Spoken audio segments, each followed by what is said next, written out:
comes from Nairobi, that money is run by one man called the treasurer, the county treasurer, who is mostly the CC or director of finance or something. Mm-hmm. Now, any money that county assemblies get has to go through the county governor.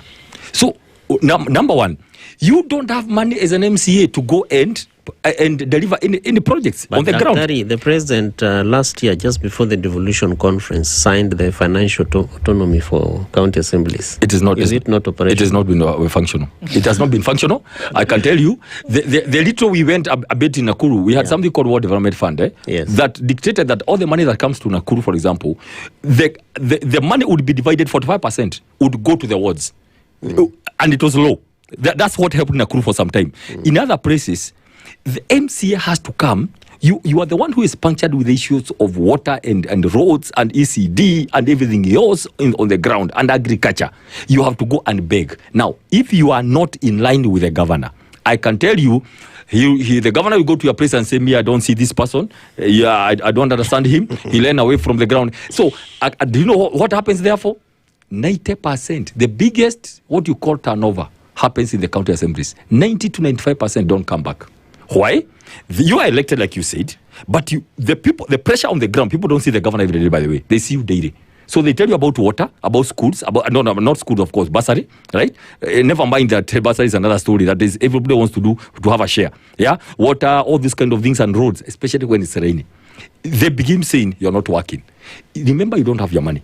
You have to go to the governor and tell them about that. Now, governor says, if I hear you are talking against me or taking motions or asking questions to the executive, there are all those committees. I can tell you, there's a lot of committees, like 20 in the county assemblies. There's a budget. But now, what happens, the capacity we are talking about, and let me clear this, dude. Let me tell you what I would do, because we're looking for solutions here. I would sit with members of the county and tell them, this is what, it's not, you don't have to beg governor to send development to your wards. I'm sorry, Dr. Mbae, but that you have to say that, I think, is the fundamental problem. That members of the county assembly, because now we're talking about the position that deals with the people directly. Yes. Right? Yes. And that you have to tell members of the county assembly that, you know what, guys, you really don't actually have to be subservient to the governor. That information still needs to come out, I think, is a problem.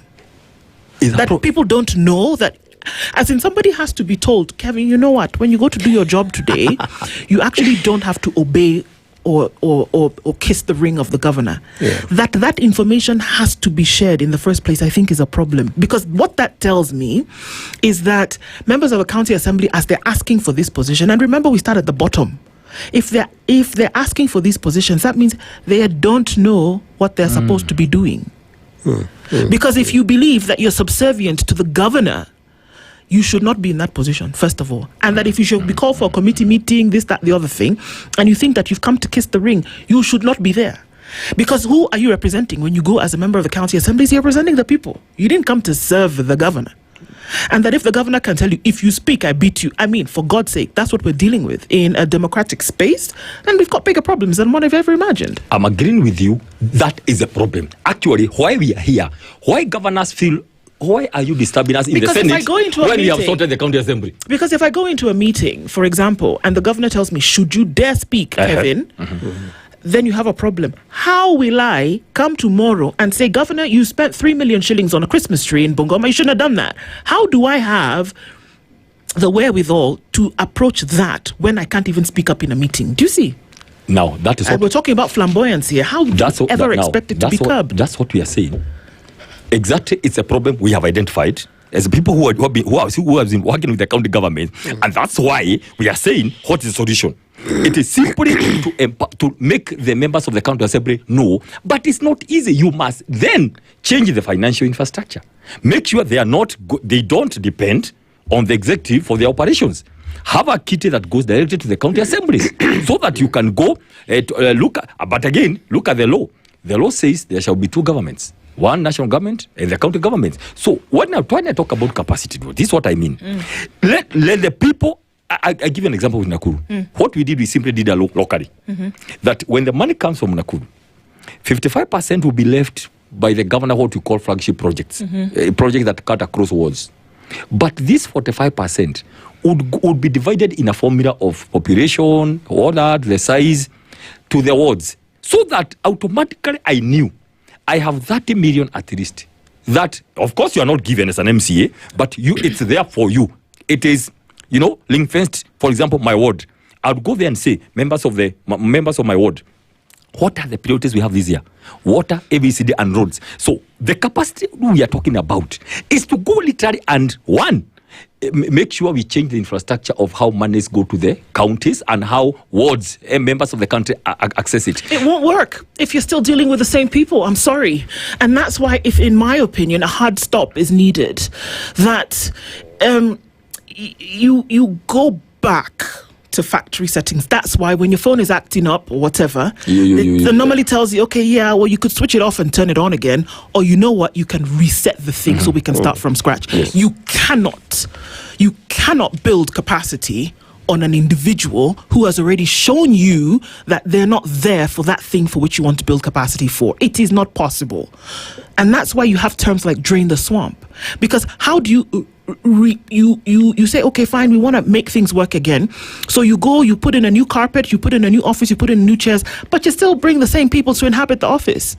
There's a problem. It's fundamental. We need to then be able to say it very clearly that the people who've been involved in making sure that they can sweep things under the carpet, the people who've been involved in making sure that there's complicity when it comes to county bosses in terms of the governors, the people who've turned the other way when money is being spent in a way in which it's not supposed to be spent, the people who've passed laws that they know are detrimental to development and to the economy should have no business coming back to office. I agree with you. Now, let me tell you what happens. When going around, because I move around a lot, you find 10 aspirants for MCA. Then one guy fights or one lady fights, they get that position. I'll tell you today, let's admit some facts though. They don't know what I know. Let's admit. I mean, that's why sometimes there's something called induction. They didn't know what I know. Now, luckily for me, by the time I was becoming a member of the County Assembly, I'd served 5 years in the executive. I had an idea. If I became this, I would start here, do that. They didn't know. Many of them don't know. Let's be fair. That's why, to be very fair, and this we talk because we are teachers of, leadership and governance. You pick them up and quickly tell them, this is how, and that's why I'm saying, it is very good to have people with experience doing these things. You fetch somebody from the bush and you come and make them a senator or a governor from the bush. They have no idea. They have no experience. So for me, having been there and there, and having known, for example, how national government works, I'll come and tell members of the country, look here, as a senator for Nakuru, you are the first call on the issues of oversight. I'll not come and check about ECD toilets and school first of all. Can you ask questions? I'll actually pick what the county assembly reports have done. So the capacity, because we have to do this. We are already in a hole. Already in a ditch. What you are going to do, come and tell them, look here, let me not be bothered. Can you first of all ask the necessary questions about Nakuru?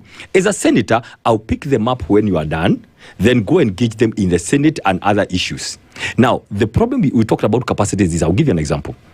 Please, when you're electing an MC also, and that's where you are coming to. Yeah. Also, just pick somebody with a bit of understanding, just a bit, so that even my work of coming to mentor them becomes easy. Number two, when you are electing, but you're not coming. This is I'm sorry, you're not coming to mentor. No, this is not an adolescent 14-year-old class club somewhere. This is dealing with issues of survival. You're in the operating room. The heart has stopped beating. The paddles are on.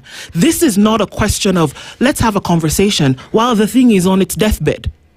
This is not about let me teach you or mentor you. This is you do the job or the patient dies.